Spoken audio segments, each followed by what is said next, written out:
ഞങ്ങളും ക്രൂശിക്കപ്പെട്ട ക്രിസ്തുവിനെ പ്രസംഗിക്കുന്നു. ദൈവ തിരുനാമത്തിന് മഹത്വം ഉണ്ടാകട്ടെ. വെളിപ്പാട് പുസ്തകം 21 അധ്യായത്തിൻ്റെ ആദ്യത്തെ ചില വാക്കുകൾ നമുക്ക് വായിച്ചു കേൾക്കാം. ഞാൻ പുതിയ ആകാശവും പുതിയ ഭൂമിയും കണ്ടു. ഒന്നാമത്തെ ആകാശവും ഒന്നാമത്തെ ഭൂമിയും ഒഴിഞ്ഞുപോയി, സമുദ്രവും ഇനിയില്ല.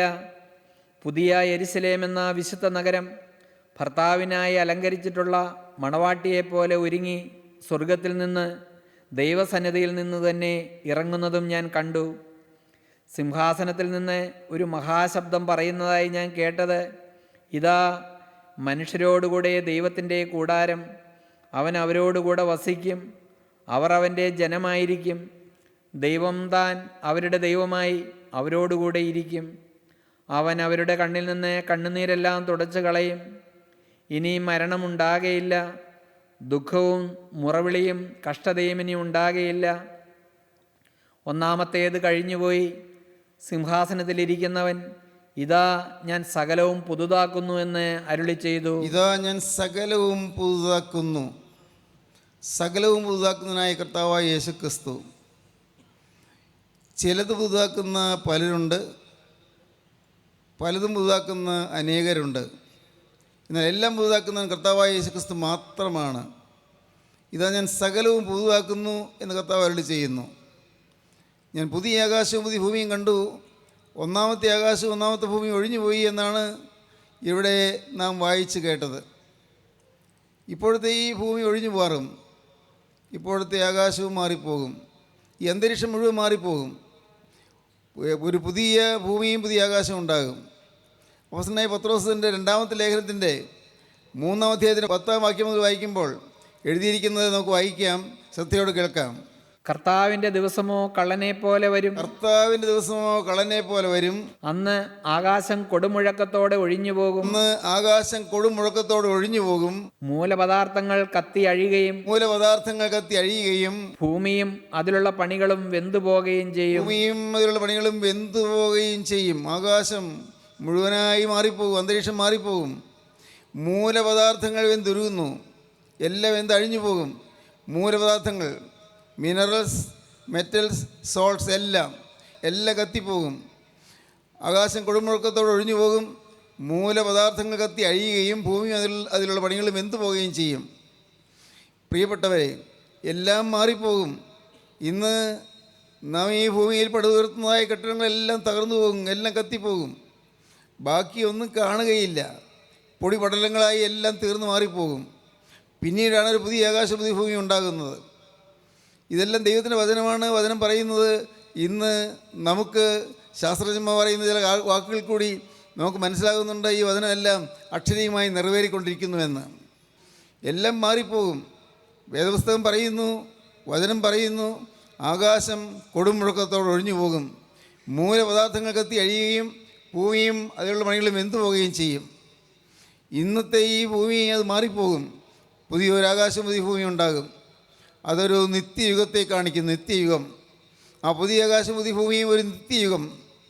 ഇന്ന് നാം ഓരോരുത്തരും ജീവിക്കുന്ന ഈ ഭൂമി തകർന്നു കഴിഞ്ഞാൽ നാം ഓരോരുത്തരും ഒരു നിത്യതയിലേക്ക് പ്രവേശിക്കും. നിത്യത, മരണം വഴിയായി നാം നിത്യതയിലേക്ക് പോകും. മരണത്തിൻ്റെ വാതിൽ കൂടി നാം ഓരോരുത്തരും നിത്യതയിലേക്ക് പ്രവേശിക്കും. അതൊരു പരമസത്യമാണ്, നമുക്കറിയാം. അത് വേറെ ആരും പറഞ്ഞു തരേണ്ട ആവശ്യമില്ല, നമുക്കറിയാം. ഈ നാം എല്ലാവരും ആ അനന്തതയിലേക്ക് മാറിപ്പോകും. അതിരില്ലാത്ത നിത്യതയിലേക്ക്, അതൃപ്തിയില്ലാത്ത നിത്യതയിലേക്ക് നാം എല്ലാം മാറിപ്പോകും. ഓരോരുത്തരും മരിക്കുന്നവർ നിത്യതയിലേക്ക് ചേരും. എന്നാൽ ആ നിത്യത സ്വർഗത്തെ ആകണമോ നരകത്തെ ആകണമോ എന്ന് തീരുമാനിക്കാനുള്ളതായ അവകാശം നമുക്ക് തന്നെയാണ്, വേറെ ആർക്കുമല്ല. അത് ഓരോരുത്തർക്കും അവരവർക്ക് തന്നെ തീരുമാനിക്കാവുന്നതാണ്.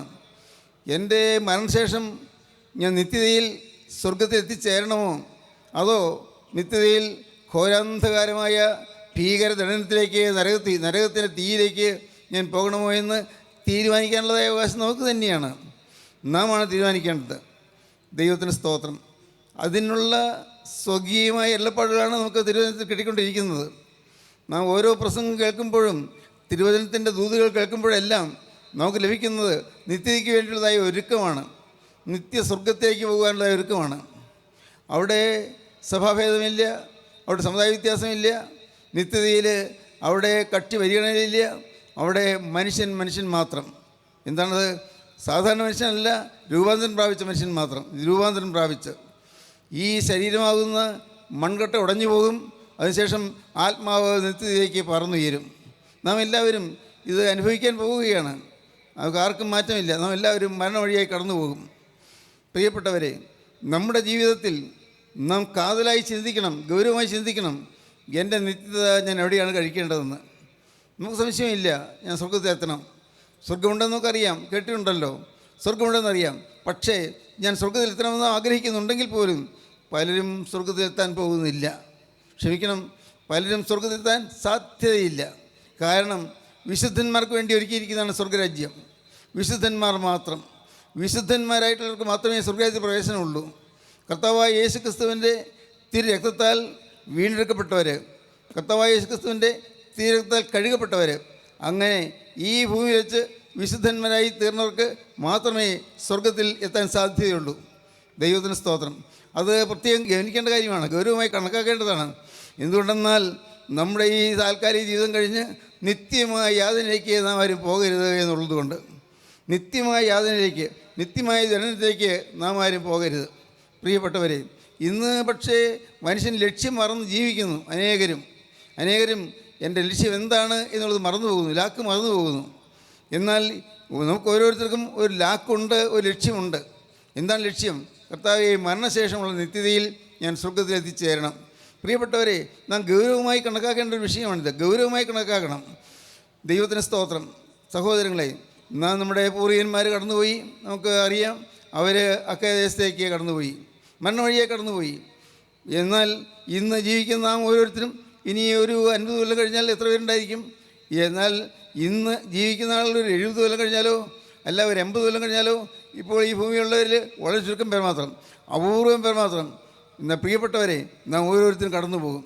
ആ ഒരു വലിയ പരമസത്യം നമ്മുടെ മനസ്സിൽ നിന്ന് മാറിപ്പോകരുത്. ഞാൻ ഈ ഭൂമിയിൽ നിന്ന് മാറിപ്പോകേണ്ടവനാണ്. ഇവിടെ ഞാൻ ശാശ്വതവാസിയല്ല. ഞാൻ താൽക്കാലികമായി പാർക്കുന്ന ഒരു താൽക്കാലികമായ ജീവിതം മാത്രം.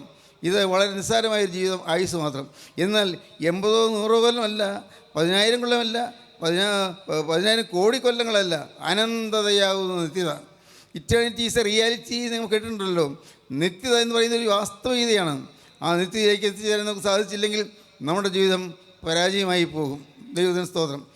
ഇന്ന് മനുഷ്യൻ പരസ്പരം മത്സരിക്കുന്നു, മനുഷ്യൻ പോരടിക്കുന്നു, മനുഷ്യൻ ഒരാൾ വേറൊരാളുടെ കാലുവാരുന്നു, അല്ലെങ്കിൽ കുതികാല ചവിട്ടുന്നു.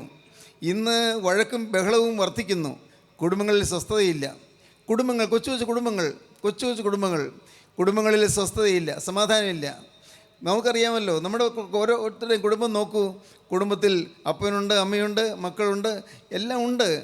ജീവിക്കാൻ മാർഗമുണ്ട്, നല്ല വീടുണ്ട്, നല്ല സൗകര്യമുണ്ട്, എല്ലാം ഉണ്ട്. പക്ഷേ സമാധാനമില്ല. നീറിപ്പോകുന്ന ഹൃദയങ്ങൾ. അല്ലേ, നിങ്ങൾ ചിന്തിച്ച് നോക്കൂ, നിങ്ങളുടെ ജീവിതം അങ്ങനെ ഇരിക്കുന്നു. നീറിപ്പോകുന്ന ഹൃദയങ്ങൾ, മനസ്സ് നീറിപ്പോകുകയാണ്, മനസ്സ് വിങ്ങി നിൽക്കുകയാണ്. അനേകരുടെ ജീവിതത്തിൽ സമാധാനമില്ല, സ്വസ്ഥതയില്ല. ഓരോരോ കാര്യങ്ങൾ. ഒരുപക്ഷേ ഹൃദയം കരയുന്നുണ്ട്, പുറമേ കരയുന്നില്ല. ഹൃദയം കരയുകയാണ്, ഹൃദയം കരഞ്ഞുകൊണ്ടിരിക്കുന്നു, ഉള്ളു വിങ്ങിക്കൊണ്ടിരിക്കുകയാണ്, അങ്ങ് നീറിപ്പുകഞ്ഞുകൊണ്ടിരിക്കുകയാണ്, സ്വസ്ഥതയില്ല.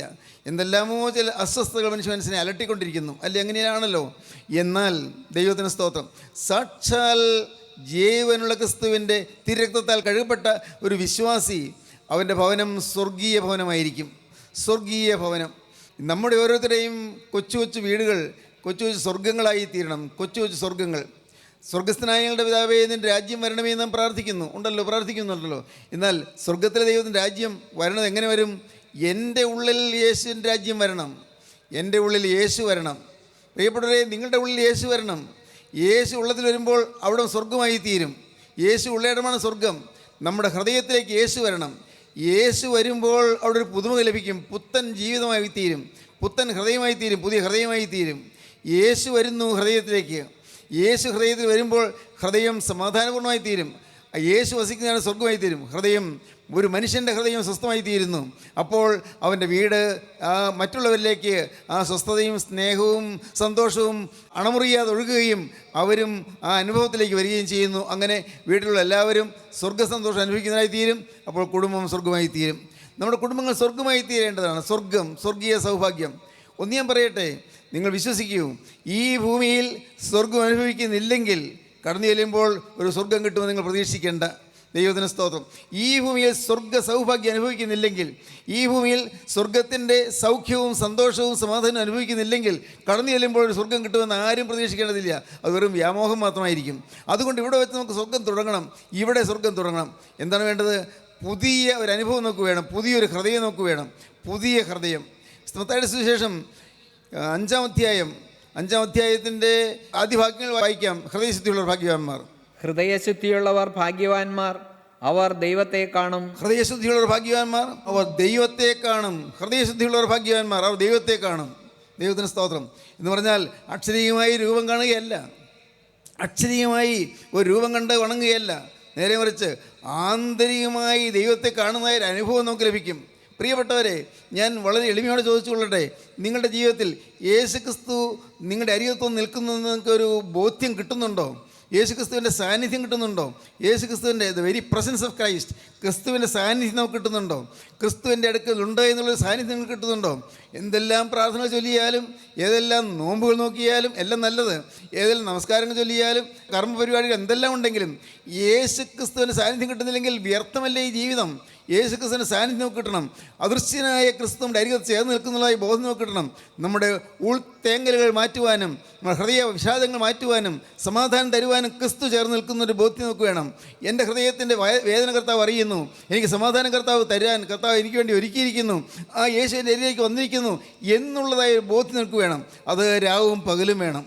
പ്രാർത്ഥിക്കാൻ നിൽക്കുമ്പോൾ മാത്രമല്ല, ആരാധനയ്ക്ക് പോകുമ്പോൾ മാത്രമല്ല, പള്ളിയിൽ നിൽക്കുമ്പോൾ മാത്രമല്ല, വിശുദ്ധ കുർബാന കൊള്ളുമ്പോൾ മാത്രമല്ല, എല്ലായ്പ്പോഴും യേശുക്രിസ്തു എൻ്റെ അരികത്ത് നിൽക്കുന്നു, യേശുക്രിസ്തു എന്നെ കണ്ടുകൊണ്ടിരിക്കുന്നു, ക്രിസ്തുവിൻ്റെ ദൃഷ്ടി എന്നെ കണ്ടുകൊണ്ടിരിക്കുന്നു. എന്തൊരു സൗഭാഗ്യകരമായ ചിന്തയാണത്!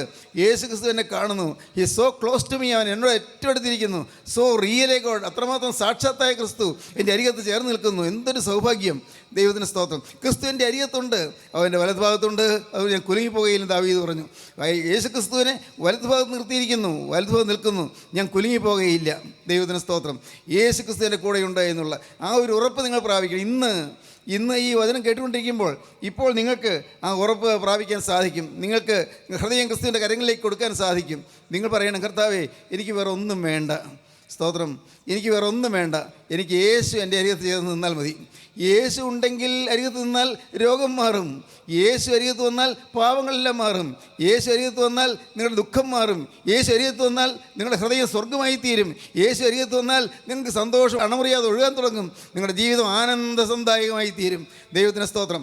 നിങ്ങളുടെ ജീവിതത്തിലേക്ക് യേശു അടുത്ത് വരണം. Yesu so real a god, so near a god and so dear a god. ദൈവത്തിന് സ്തോത്രം. ഏറ്റവും അടുത്ത് നിൽക്കുന്ന ക്രിസ്തു, ഏറ്റവും ചേർന്ന് നിൽക്കുന്ന ക്രിസ്തു, ഏറ്റവും പ്രിയങ്കരനായി നിൽക്കുന്ന ക്രിസ്തു. ഇന്ന് ഇത് കേട്ടുകൊണ്ടിരിക്കുമ്പോൾ ഹൃദയം തുറന്നു കൊടുക്കുക. ഈ ഹൃദയമോ അത് വിശുദ്ധ ഹൃദയമല്ല എന്നുള്ളതാണ് സത്യം. ഹൃദയം വിശുദ്ധമല്ല. അതുകൊണ്ട് നമ്മുടെ നിരൂപണങ്ങൾ തെറ്റായി പോകുന്നു, നമ്മുടെ ചിന്താഗതികൾ തെറ്റായി പോകുന്നു, നമ്മുടെ ആലോചനകൾ തെറ്റായി പോകുന്നു, നമുക്ക് പല പല തെറ്റുകൾ സംഭവിച്ചു പോകുന്നു. ഹൃദയം വിശുദ്ധമല്ല. അല്ലെ, നിങ്ങൾ ചിന്തിച്ച് നോക്കൂ, നമ്മുടെ ഹൃദയത്തിൽ എന്തെല്ലാം തെറ്റുകളാണുള്ളത്. ചിലരോടുള്ള നീരസമുണ്ട്, ചിലരോടുള്ള പകയുണ്ട്, ചിലരുള്ളതായ ഇഷ്ടക്കുറവുണ്ട്. ഒരുപക്ഷേ ഭാര്യയോട് പോലും ഇഷ്ടക്കുറവ്, അല്ലെങ്കിൽ ഭർത്താവിനോട് ഇഷ്ടക്കുറവ്, അല്ലേ, പല തരത്തിലുള്ളതായ നൈരാശ്യം ജനിപ്പിക്കുന്ന രീതിയിലുള്ളതായ ചിന്താഗതികൾ ഹൃദയത്തിലുണ്ട്. ഹൃദയത്തിൽ നല്ല അസൂയയുണ്ട്, നല്ല ദുര്യാഗ്രഹമുണ്ട്, സ്വാർത്ഥതയുണ്ട്, ഇല്ലേ, സ്ഥാനമോഹമുണ്ട്. എന്തെല്ലാമാണ് ഈ ഹൃദയത്തിൽ കൂടിക്കൊണ്ടിരിക്കുന്നത്.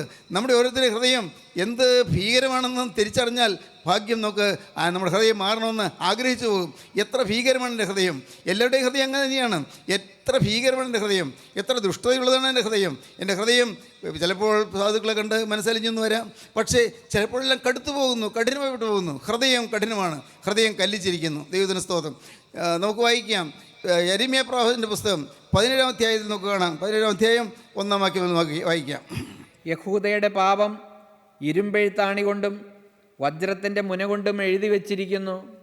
അത് അവരുടെ ഹൃദയത്തിൻ്റെ പലകയിലും നിങ്ങളുടെ ബലിപീഠത്തിൻ്റെ കൊമ്പുകളിലും കൊത്തിയിരിക്കുന്നു. ഹൃദയത്തിൻ്റെ പലകയിൽ പാപം കൊത്തിവെച്ചിരിക്കുന്നു. പാപം ഹൃദയത്തിലുണ്ട്, പുറമേ വരുന്നില്ല.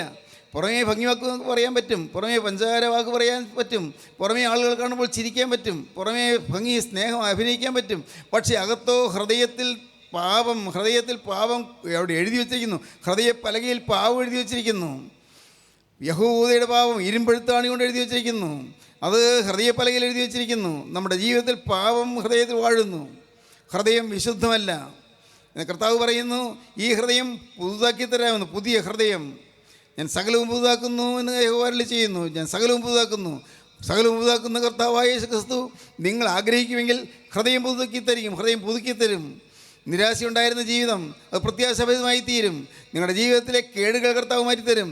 ഹൃദയത്തിലെ വ്യസനങ്ങൾ കർത്താവ് മാറ്റിത്തരും. നിങ്ങളുടെ കഠിന ദാസ്യങ്ങൾ കർത്താവ് മാറ്റിത്തരും. നിങ്ങൾക്ക് സന്തോഷവും സമാധാനം തരും. നിങ്ങളുടെ ജീവിതത്തിൽ ക്രിസ്തു നിങ്ങളുടെ ഉള്ളത്തിലേക്ക് വരുമ്പോൾ ഹൃദയത്തിൻ്റെ ശൂന്യത മാറുകയും ഹൃദയം സന്തോഷ സമന്വിതമായി തീരുകയും ചെയ്യും. സന്തോഷ സമൃദ്ധമായി തീരുകയും ചെയ്യും. ദൈവത്തിന് സ്തോത്രം. സഹോദരങ്ങളെ, ഈ യേശുവിനെ നിങ്ങളുടെ ഹൃദയത്തിലേക്ക് വിളിക്കാൻ പറ്റുമോ? യേശു ഹൃദയത്തിലേക്ക് വന്ന് ഒരു പുതിയ ഹൃദയം തരുവാൻ നിങ്ങൾക്ക് പ്രാർത്ഥിക്കാൻ പറ്റുമോ? പുതിയൊരു ഹൃദയം. ആരോടും വഴക്കില്ല, ആരോടും പിണക്കമില്ല. ഈ നമ്മെ ഉപദ്രവിക്കുന്നവരോട് പോലും വഴക്കില്ല. നമ്മെക്കുറിച്ച് ഇല്ലാത്ത പറയുന്നവരോട് പോലും വഴക്കില്ല. ആരോടും പരിഭവമില്ല. ദൈവത്തിന് സ്തോത്രം. ഒരു പ്രത്യേകം ക്ലെയിംസ് ഒന്നുമില്ല, വലിയ അവകാശവാദങ്ങളൊന്നുമില്ല, നീതീകരണമൊന്നുമില്ല. കർത്താവെ, ഞാൻ പാപി എന്നുള്ള ഒരു എളിമ മാത്രം. കർത്തസന്നിധിയിൽ എപ്പോഴും ഒരു വിനയം മാത്രം. കർത്താവെ, എനിക്ക് അഭിമാനിക്കാൻ ഒന്നുമില്ല. കർത്താവെ, എനിക്ക് അഭിമാനിക്കാനുണ്ടെന്ന് ഞാൻ ധരിച്ചിരുന്നതെല്ലാം വ്യർത്ഥമാണ്, പൊള്ള വാദങ്ങളാണ്. കർത്താവെ, എനിക്ക് അഭിമാനിക്കാൻ ഒന്നുമില്ല, നല്ലതെന്ന് പറയാൻ ഒന്നുമില്ല എൻ്റെ കയ്യിൽ.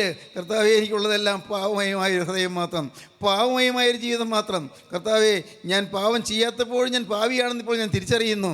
ദൈവത്തിന് സ്തോത്രം. അതൊരു വലിയ മർമ്മമാണ്. പാപം ചെയ്യാത്തപ്പോഴും പാവിയാണ്. പാവത്തിൻ്റെ വാക്ക് വരാത്തപ്പോഴും പാവിയാണ്.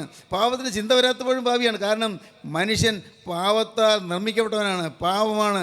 പാവം അവനിൽ വാഴുന്നു. റോമർക്ക് എഴുതിയ ലേഖനം 3-ാം അധ്യായം 10-ാം വാക്യം നമുക്ക് വായിക്കാം. 10 മുതൽ വായിക്കാം. റോമർക്ക് എഴുതിയ ലേഖനം 3-ാം അധ്യായം 10-ാം വാക്യം മുതൽ. നീതിമാൻ ആരുമില്ല, ഒരുത്തൻ പോലുമില്ല. ഗ്രഹിക്കുന്നവനില്ല, ദൈവത്തെ അന്വേഷിക്കുന്നവനുമില്ല. എല്ലാവരും വഴിതെറ്റി ഒരുപോലെ കൊള്ളരുതാത്തവരായി തീർന്നു. നീതിമാനാരുമില്ല, ഒരുത്തൻ പോലുമില്ല. എല്ലാവരും വഴിതെറ്റി ഒരുപോലെ കൊള്ളരുതാത്തവരായി തീർന്നു. നന്മ ചെയ്യുന്നവനില്ല, ഒരുത്തൻ പോലുമില്ല. അവരുടെ തൊണ്ട തുറന്ന ശവക്കുഴി. തൊണ്ട തുറന്ന ശവക്കുഴി. നാവുകൊണ്ടേ അവർ ചതിക്കുന്നു. സർപ്പവിഷം അവരുടെ അധരങ്ങൾക്ക് കീഴേ ഉണ്ട്. അവരുടെ വായിൽ ശാപവും കയ്പും നിറഞ്ഞിരിക്കുന്നു. വായിൽ ശാപവും കയ്പും നിറഞ്ഞിരിക്കുന്നു. വായിൽ ശാപമുണ്ട്. പ്രാകുന്ന വാക്കുകൾ, ശപിക്കുന്ന വാക്കുകൾ. എൻ്റെ കർത്താവേ, നാവിലെ വാക്കുകൾ ചിലപ്പോൾ ചിലരുടെ മുറിപ്പെടുത്തുന്ന വാക്കുകൾ, വ്രണപ്പെടുത്തുന്ന വാക്കുകൾ. കുടുംബത്തിൽ ഒരുപക്ഷെ ഭർത്താവിനെ മുറിപ്പെടുത്തുന്ന വാക്കുകളായിരിക്കാം, ഭാര്യയെ മുറിപ്പെടുത്തുന്ന വാക്കുകളായിരിക്കാം, മാതാപിതാക്കളെ മുറിപ്പെടുത്തുന്ന വാക്കുകളായിരിക്കാം. വാക്കുകൾ മാത്രമല്ല, പെരുമാറ്റം, മുറിപ്പെടുത്തുന്ന പെരുമാറ്റങ്ങൾ. ഇല്ലേ, അനേകരുടെ ഹൃദയത്തിൽ വ്രണമില്ലേ? വ്രണം, മുറിവ്. അനേകരുടെ ഹൃദയത്തിൽ വ്രണം നിറഞ്ഞിരിക്കുന്നു. യെശയ്യാ പ്രവാചകൻ പറയുമ്പോൾ അതിനെക്കുറിച്ച് പറയും. യെശയ്യാ പ്രവാചകന്റെ പുസ്തകം 1-ാം അധ്യായം 2-ാം വാക്യം വായിക്കുമ്പോൾ കാണാം, ദൈവം ആകാശത്തെയും ഭൂമിയെയും സാക്ഷി നിർത്തിക്കൊണ്ട് ജനത്തോട് പറയുകയാണ്, ആകാശമേ കേൾക്ക, ഭൂമിയെ ചെവി തരിക. യഹോവ അരുളി ചെയ്യുന്നു, ഞാൻ മക്കളെ പോറ്റി വളർത്തി, അവരോ എന്നോട് മത്സരിച്ചിരിക്കുന്നു. കാള തൻ്റെ ഉടയവനെയും കഴുത തൻ്റെ യജമാനൻ്റെ പുൽത്തൊട്ടിയെയും അറിയുന്നു. ഇസ്രായേലോ അറിയുന്നില്ല, എൻ്റെ ജനം ഗ്രഹിക്കുന്നതുമില്ല. അയ്യോ പാപമുള്ള ജാതി, അകൃത്യഭാരം ചുമക്കുന്ന ജനം, ദുഷ്പ്രവർത്തിക്കാരുടെ സന്തതി, വഷളായി നടക്കുന്ന മക്കൾ, അവർ യഹോവയെ ഉപേക്ഷിച്ചു, ഇസ്രായേലിന്റെ പരിശുദ്ധനെ നിരസിച്ചു, പുറകോട്ട് മാറിക്കളഞ്ഞിരിക്കുന്നു. ഇനി നിങ്ങളെ അടിച്ചിട്ട് നിങ്ങൾ അധികമധികം പിന്മാറുകയുള്ളൂ. തല മുഴുവനും ദീനവും, നിങ്ങളുടെ തല മുഴുവൻ ദീനവും, ഹൃദയം മുഴുവനും രോഗവും പിടിച്ചിരിക്കുന്നു. തല മുഴുവൻ ദീനം, ചിന്തകളെല്ലാം പാപം നിറഞ്ഞത്. ഹൃദയത്തിൽ മുഴുവൻ മുറിവേറ്റിരിക്കുന്നു. ഹൃദയത്തിൽ മുഴുവൻ വികാരങ്ങളിൽ ആഗ്രഹങ്ങൾ, മോഹങ്ങൾ, വികാരത്തിലും പാപങ്ങൾ. തല മുഴുവൻ ദീനവും, ഹൃദയം മുഴുവൻ രോഗവും പിടിച്ചിരിക്കുന്നു. അടിതൊട്ട് മുടിവരെ ഒരു സുഖവുമില്ല. മുറിവും ചതവും പഴുത്ത വ്രണവും മാത്രമേ ഉള്ളൂ. അവയെ ഞെക്കി കഴുകിയിട്ടില്ല, വെച്ച് കെട്ടിയിട്ടില്ല, എണ്ണ പുരട്ടി ശമിപ്പിച്ചിട്ടുമില്ല. പോലുമില്ല.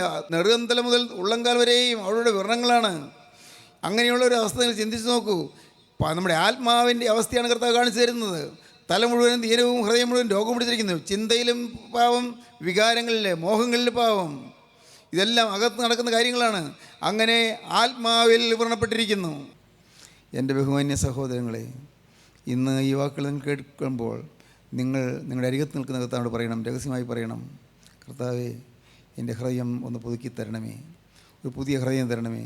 യെഹെസ്കേൽ പ്രവാചകന്റെ പുസ്തകം 36-ാം അധ്യായം 26-ാം വാക്യം വായിക്കാം. യെഹെസ്കേൽ പ്രവാചകന്റെ പുസ്തകം 36-26. ഒരു പുതിയ ഹൃദയം എനിക്ക് തരണമേ, പുതിയ ഹൃദയം. ഞാൻ സകലവും പുതുതാക്കുന്നു, ഒരു പുതിയ ഹൃദയം തരണമേ. സകലവും പുതുതാക്കുന്ന ക്രിസ്തു പുതിയ ഹൃദയം തരാൻ അവിടെ നിന്ന് വന്നിട്ടുണ്ട്. നിങ്ങൾ വിശ്വസിക്കൂ. നിങ്ങളുടെ ഇപ്പോഴത്തെ ഹൃദയം അത് മാറ്റി നിങ്ങൾക്ക് ക്രിസ്തുവിൻ്റെ ഹൃദയം തരാൻ ക്രിസ്തു ആഗ്രഹിക്കുന്നു. ക്രിസ്തുവിന് മനസ്സിലുള്ളവരാകാൻ കർത്താവ് ആഗ്രഹിക്കുന്നു.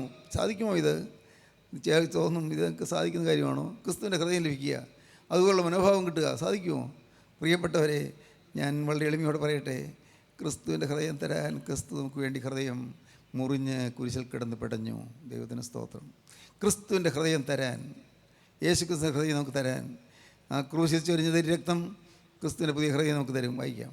ഞാൻ നിങ്ങൾക്ക് പുതിയൊരു ഹൃദയം തരും. ഞാൻ പുതിയൊരു ഹൃദയം നിങ്ങൾക്ക് തരും. പുതിയൊരാത്മാവിനെ ഞാൻ നിങ്ങളുടെ ഉള്ളിലാക്കും. പുതിയൊരാത്മാവിനെ നിങ്ങളിലാക്കും. കല്ലായുള്ള ഹൃദയം ഞാൻ നിങ്ങളുടെ ജഡത്തിൽ നിന്ന് നീക്കി നിങ്ങളുടെ കല്ലിച്ച ഹൃദയം മാറ്റും. നിങ്ങളുടെ ശിലാഹൃദയം മാറ്റും. കല്ലിച്ച ഹൃദയം മാറ്റും. മാംസമായുള്ള ഹൃദയം നിങ്ങൾക്ക് തരും. മാംസമായ ഒരു ഹൃദയം ഞാൻ നിങ്ങൾക്ക് തരും. ദൈവത്തിന് സ്തോത്രം. പുതിയ ഹൃദയം തരും. കല്ലായുള്ള ഹൃദയം, എന്ത് കണ്ടാലും അലിയാത്ത ഹൃദയം. അതുകൊണ്ടല്ലേ കൊലപാതകങ്ങൾ നടക്കുന്നത്, മനുഷ്യനെ കൊല്ലുന്നത്, എത്രയോ ഹീനമായ കാര്യങ്ങളൊക്കെ നടക്കുന്നത്. കേട്ടാൽ പേടിയാകും. ഇല്ലേ, പാവം പിഞ്ചു കുഞ്ഞുങ്ങളെ എടുത്തുകൊണ്ടുപോയി അവരുടെ ശരീരത്തിൽ ഏതെങ്കിലും തരത്തിലുള്ളതായ മുറിവുണ്ടാക്കി അല്ലെങ്കിൽ കരിച്ച് പാവങ്ങൾ കിടന്ന് പിടയും. പക്ഷേ അതൊന്നും നോട്ടമില്ലല്ലോ. അവരെ വില വാങ്ങി കൊടുക്കാനുള്ളതായ ആളുകളുണ്ട്, ഏജന്റുമാരുണ്ട്. ഭിക്ഷാടന മാഫിയ എന്നൊക്കെ പറയുന്നത് ചുമ്മാ പറയുന്ന കാര്യങ്ങളല്ല. ഈ പാവം പിള്ളേർ അപ്പൻ്റെ അമ്മയുടെ ഓമനപുത്രനായി ഓമന മകളായി ജീവിച്ച മക്കൾ ഇവരെ പിടിച്ചുകൊണ്ട് പോയിട്ട് പിന്നെ പിള്ളേരെ കാണുന്നില്ല എവിടെ പോയി? അവർ ഏതെങ്കിലും ഭിക്ഷാടന മാഫിയയുടെ തലവൻ്റെ അടുക്കലെത്തി അവൻ്റെ ക്രൂരമായ പീഡനങ്ങളേറ്റ് പിള്ളേർ അവരെ ഭിക്ഷ അയക്കാൻ വിടുന്നു. ഭിക്ഷ അയക്കാൻ എവിടെയെങ്കിലും പോയി ഇരുത്തുന്നു. പ്രിയപ്പെട്ടവരെ, ഇതെല്ലാം നടന്നുകൊണ്ടിരിക്കുന്ന കാര്യങ്ങളാണ്. ഓർക്കുക, നമ്മുടെ കുഞ്ഞുങ്ങൾ ദുഷ്ടൻ്റെ കയ്യിൽപ്പെട്ട് പിടയുന്നത് എങ്ങനെ നമുക്ക് സഹിക്കാൻ, ചിന്തിക്കാൻ പറ്റുമോ? നമുക്ക് ഓർക്കാൻ പറ്റുമോ? എന്നാൽ ഇതെല്ലാം നടക്കുന്നത് എത്ര ക്രൂരമാണ്. യാതൊരു സംശയമില്ലാതെ, യാതൊരു വിധത്തിലുള്ള ലജ്ജയുമില്ലാതെ പാവം കുട്ടികളെ പീഡിപ്പിക്കുന്നു, പിഞ്ചു കുഞ്ഞുങ്ങളെ പീഡിപ്പിക്കുന്നു. വേശ്യാസംഘങ്ങൾ നടക്കുന്നു, പരസംഘങ്ങൾ നടക്കുന്നു, കൊലപാതകങ്ങൾ നടക്കുന്നു. ദൈവമേ, എന്തെല്ലാം അക്രമങ്ങൾ! ഫേസ്ബുക്കിൽ കൂടിയുള്ളതായ ചാറ്റിങ്സ് മുഖാന്തരം എത്രയോ പേർ ആത്മഹത്യ ചെയ്യുന്നു. പ്രേമപ്രകടനങ്ങളിൽ കൂടെ ജീവിതം താറുമാറാക്കി പോകുന്ന എത്രയോ പെൺകുട്ടികൾ അവമാനിക്കപ്പെടുന്നു, നശിക്കുന്നു. അവരുടെ ഭാവി ജീവിതം ഇടിഞ്ഞു പോകുന്നു, നശിച്ചു പോകുന്നു. എന്ന കർത്താവ് പറയുന്നു, ഞാൻ നിങ്ങൾക്ക് പുതിയൊരു ഹൃദയം തരും. കല്ലിച്ച ഹൃദയം മാറ്റി തരാമെന്ന് പുതിയൊരു ഹൃദയം തരും. എല്ലാം പുതുതാക്കുന്നവൻ. കണ്ടാലും ഞാൻ സകലവും പുതുതാക്കുന്നു. സകലവും പുതുതാക്കുന്ന ക്രിസ്തു ഹൃദയം പുതുക്കി തരും. നിങ്ങൾക്ക് വേണമോ ഹൃദയം പുതുക്കി കിട്ടാൻ? അതിന് വേറൊരു ചികിത്സയൊന്നും ആവശ്യമില്ല. വേറെ ആരുടെ അടുക്കൽ പോകേണ്ട കാര്യമില്ല. നിങ്ങൾക്ക് നിങ്ങളുടെ കയ്യിൽ വേദപുസ്തകം ഉണ്ടല്ലോ. ഈ വേദപുസ്തകം നിങ്ങൾ എടുക്കുക. ദൈവത്തിന് സ്തോത്രം. വേദപുസ്തകത്തിൻ്റെ താളുകൾ നിങ്ങൾ പറിക്കുക, വായിച്ച് ധ്യാനിച്ച് അർത്ഥം മനസ്സിലാക്കി വായിക്കുക. ദൈവത്തിന് സ്തോത്രം. ഹൃദയം പുതുതാക്കി കിട്ടിയ അനേകരുടെ ചരിത്രം അതിൽ വായിക്കാം. അനേകരുടെ ചരിത്രം. ഹൃദയം, പുതിയ ഹൃദയം. ദൈവത്തിന് സ്തോത്രം. ദാവീദിന് പുതിയൊരു ഹൃദയം കിട്ടി. ദാവീദിനെ ദൈവം വിളിച്ചത് a man after my own heart എന്നാണ്. എൻ്റെ ഹൃദയപ്രകാരമുള്ള മനുഷ്യനെന്ന്. A man after my own heart. അപ്പോസ്തലപ്രവൃത്തികളുടെ പുസ്തകം 13-ാം അധ്യായത്തിൽ എനിക്ക് ബോധിച്ച പുരുഷൻ എന്നാണ് എഴുതിയിരിക്കുന്നത്. എനിക്ക് ബോധിച്ച പുരുഷൻ, അതാണ് A man after my own heart എന്ന് പറയുന്നത്. എൻ്റെ ഹൃദയപ്രകാരമുള്ള മനുഷ്യൻ. ദൈവത്തിന് സ്തോത്രം. സഹോദരങ്ങളെ, ഇന്ന് നമ്മുടെ ഹൃദയം പുതുക്കി കിട്ടണം. നിങ്ങൾ ആഗ്രഹിക്കണം, കർത്താവേ, ഇന്ന് ഇവിടെ വന്നിട്ടുള്ളത് യാഥാർത്ഥ്യമാണെങ്കിൽ, സത്യമാണെങ്കിൽ, ഇപ്പോൾ നിൻ്റെ ആണിപ്പാടുള്ള കരം എൻ്റെ നെഞ്ചിലൊന്ന് തൊട്ട്, കർത്താവേ, എൻ്റെ ഹൃദയം പുതുക്കി തരണമേ. പ്രാർത്ഥിക്കൂ. നിങ്ങൾ വഴക്കുകൾ മാറിപ്പോകും, പിണക്കം മാറിപ്പോകും, നിങ്ങളുടെ അലങ്കോലങ്ങൾ മാറിപ്പോകും, നിങ്ങളുടെ അസ്വസ്ഥതകൾ മാറിപ്പോകും, ഭാര്യയും ഭർത്താവെന്നുള്ള ഭിന്നതകൾ മാറിപ്പോകും. ഇനി ഡൈവോഴ്സ് എന്നുള്ള ചിന്ത വരികയില്ല. വിവാഹമോചനത്തിൻ്റെ കാര്യം ചിന്തിക്കുകയില്ല. പുതിയ ഹൃദയം കിട്ടുകയാണ്. ഇനിയൊരു സന്തോഷസമന്വിതമായൊരു കുടുംബമായിരിക്കും. കുടുംബം ഐശ്വര്യമായിരിക്കും. എന്തൊരു സൗഭാഗ്യമാണെന്നോ കുടുംബം ഐശ്വര്യമായി തരിക. യാതൊരു കാര്യത്തിലും മനസ്സ് പതറാതിരിക്കുക. എന്തൊരു സൗഭാഗ്യം! പ്രിയപ്പെട്ടവരെ, ഒരു പുതിയ കുടുംബം, പുതിയ സന്തുഷ്ട കുടുംബം, സന്തോഷമുള്ള കുടുംബം, സമാധാനമുള്ള കുടുംബം, അത് നമുക്ക് കിട്ടണം. പ്രിയപ്പെട്ടവരെ, നിങ്ങൾ ഏത് സമുദായത്തിലുള്ളവരാണെങ്കിലും ചെയ്യും, ഏത് മതത്തിലുള്ളവരാണെങ്കിലും ചെയ്യും, നിങ്ങൾക്കെല്ലാം ഒരു പുതിയ ഹൃദയം കിട്ടിയാൽ, കർത്താവായ യേശു ക്രിസ്തു തരുന്നതായ പുതിയ ഹൃദയത്തിൻ്റെ അനുഭവ സമ്പത്ത് നിങ്ങൾക്ക് കിട്ടിയാൽ നിങ്ങൾ ഭാഗ്യശാലികളായിരിക്കും. പുതിയ ഹൃദയം. ദൈവത്തിന് സ്തോത്രം. നിങ്ങൾക്ക് വേണമെങ്കിൽ പ്രവേശനം കൈക്കൊള്ളാം. വേണമെങ്കിൽ പുതിയ ഹൃദയം പ്രാപിക്കാം. വേണമോ? യേശുവിൻ്റെ അരികത്ത് വന്ന് നിൽക്കുന്നുണ്ട്, ചോദിക്കുകയാണ്, മോനെ നിനക്ക് വേണമോ? ഇന്ന് ഞാൻ പുതുക്കാമെന്ന് പറയുന്നു. കണ്ടാലും ഞാൻ സകലവും പുതുതാക്കുന്നു. സകലവും പുതുതാക്കുന്ന യേശു ഇതാ നിങ്ങളുടെ അരികത്തേക്ക് വന്നിരിക്കുന്നു, പുതുക്കം തരാൻ വന്നിരിക്കുന്നു. ഒരു കാലത്ത് പാവത്തോട് യാത്ര പറഞ്ഞ് മാനസാന്തരപ്പെട്ടവർ, അവർക്കും പുതുക്കം ആവശ്യമാണ്, അവർക്ക് ശുദ്ധീകരണം ആവശ്യമാണ്. മാനസാന്തരപ്പെട്ടു, ഞാൻ രക്ഷിക്കപ്പെട്ടു എന്ന് പറഞ്ഞ് അഭിമാനിച്ച് നടക്കാനൊന്നുമില്ല. പാവം ജീവിതത്തിലുണ്ട്. ഇന്നും തൊഴുത്തിൽ കുത്തും പ്രതികാര ചിന്തയും എല്ലാം ഹൃദയത്തിലുണ്ട്. ഇന്നും അഭിപ്രായ വ്യത്യാസവും സ്പർദ്ധയും എല്ലാം ഹൃദയത്തിലുണ്ട്. ഇന്നും വൈരാഗ്യവും പകയും ഹൃദയത്തിലുണ്ട്. പുറമേ പഞ്ചാര വാക്കുകൾ കാണിക്കും, പഞ്ചാര വാക്കുകൾ പറയും, അകത്തെല്ലാ തിന്മയുമുണ്ട്. മാനസാന്തരപ്പെട്ടവരാണെന്നാണ് പറയുന്നത്. പക്ഷേ ഇന്നത്തെ സ്ഥിതിയിൽ പോയാൽ ദൈവരാജ്യം കാണുകയില്ല. നമ്മൾ വിനയത്തോട് പറയട്ടെ, ഇന്നത്തെ സ്ഥിതിയിൽ പോയാൽ, ശുദ്ധീകരണം പ്രാപിക്കാതെ പോയാൽ ദൈവരാജ്യം കാണുകയില്ല. കാരണം ദൈവരാജ്യം വിശുദ്ധന്മാർക്ക് വേണ്ടി ഒരുക്കിയിരിക്കുന്നതാണ്. വിശുദ്ധന്മാർക്ക് വേണ്ടി ഒരുക്കിയിരിക്കുന്ന ദൈവരാജ്യം. ഇന്ന് ഈ ദൈവരാജ്യത്തേക്ക് പ്രവേശിക്കാൻ നിങ്ങൾ ഒരുക്കമുണ്ടോ? നിങ്ങൾക്ക് വേണമോ യേശുവിനെ? യേശു തങ്ങളുടെ അരികത്തോട് വരികയാണ്. നിങ്ങൾക്ക് പറയാം, കർത്താവേ, ഇന്നു മുതൽ ഞാൻ നിൻ്റെ സ്വന്തം, ഇന്നു മുതൽ ഞാൻ നിൻ്റെ വക. Hallelujah, hallelujah. യേശുവേ, ഇന്നു മുതൽ നിൻ്റെ വക. യേശുവേ, നീ എനിക്കൊരു ക്രൂശിൽ മരിച്ചതിനാൽ ഇന്നു മുതൽ ഞാൻ നിനക്കായി ജീവിക്കും. Hallelujah, hallelujah. യേശുവേ, നീ എനിക്കൊരു ക്രൂശിൽ മരിച്ചതിനാൽ ഇന്നു മുതൽ ഞാൻ നിനക്കായി ജീവിക്കും. നിങ്ങൾക്ക് പറയാം, ദൈവത്തോട് പറയാം, അരികത്ത് നിൽക്കുന്ന ക്രിസ്തുവിനോട് പറയാം, നിങ്ങൾക്ക് വേണ്ടി ക്രൂസിൽ മരിച്ച രക്ഷകനോട് പറയാം, നിങ്ങൾക്ക് വേണ്ടി കുറ്റമില്ലാത്ത രക്തചിന്തിയ കർത്താവായ യേശുവോട് നിങ്ങൾക്ക് പറയാം, യേശുവേ, നീ എനിക്ക് വേണ്ടി ക്രൂസിൽ മരിച്ചതിനാൽ ഇന്നു മുതൽ ഞാൻ ഒരു പുതിയ മനുഷ്യനായി ജീവിക്കും. Hallelujah, hallelujah, hallelujah, hallelujah, hallelujah. കാരുണ്യവാനായ ദൈവമേ, സ്നേഹം നിറഞ്ഞ വാഴ്ത്തപ്പെട്ട കർത്താവേ, ഈ മക്കളെ തൊട്ടതിനായി നന്ദിയോടെ സ്തോത്രം. തീരുമാനമെടുത്തവരുടെ മേൽ മുദ്ര ചാർത്തിയതിനായി നന്ദിയോടെ സ്തോത്രം. സ്വർഗീയ മുദ്ര നൽകിയല്ലേ അനുഗ്രഹിച്ചതിനായി സ്തോത്രം. കർത്താവേ, അവിടുത്തെ രണ്ടാമത്തെ വരയിൽ പറന്നു വരുവാൻ എല്ലാവരെയും യോഗ്യരാക്കി തീർക്കണമേ. യേശു ക്രിസ്തുവിൻ്റെ പരിശുദ്ധമായ നാമത്തിൽ പ്രാർത്ഥിക്കുന്ന കുറയോടെ കേൾക്കണമേ. ആമീൻ. ഹല്ലേലൂയ.